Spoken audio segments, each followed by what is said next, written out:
আমার দুলা ভাই আজকে একটা গল্প আপনাকে শোনাইবো। হ্যাঁ দুলা ভাই শুরু করে দেন। একবার একবার জানি কেমনে ডাক্তার জানি কেমনে কি করে পুটকি মারা খাই যায় কোন বাইর যায় জানি কেমনে কন দুলা ভাই কন। ডাক্তার কবিরাজের কাছে গেছে রোগী হচ্ছে নি রোগী গেছে পরে পর্দা কইতাছে আমার তো অনেক রোগ হয়েছে আমি তো ডাক্তার গুইলা খাইলেছি তো আমার রোগ ভালো না ডাক্তার গুইলা খাইছো মানে এটা ভাই আমাদের এখানে ভালো একটা কবিরাজ আছে তার কাছে পরামর্শ নিয়ে দেখেন কি পরে হয়ে গেছে বাবা আমার যে রোগ হয়েছে বাবা আমি বাঁচতাম না কেরা আমি কত ডাক্তার গুইলা খাইছি আমার রোগ তো ভালো না আমি যা যা ফটো গুলান গুমু এগুলান যদি তুমি আইনা দিতে পারো তো ইনশাআল্লাহ গালা সোয়ালে দিতে পারো আমি পারবো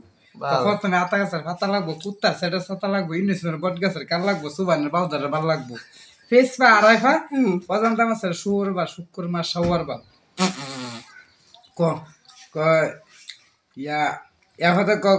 এই যে জানলাম বিষ আর যে কোনোদিন উড়ে না বিষ যদি কোনোদিন উড়ে বিষ তো মদন ভরি গিয়া ফুকি মারা দিস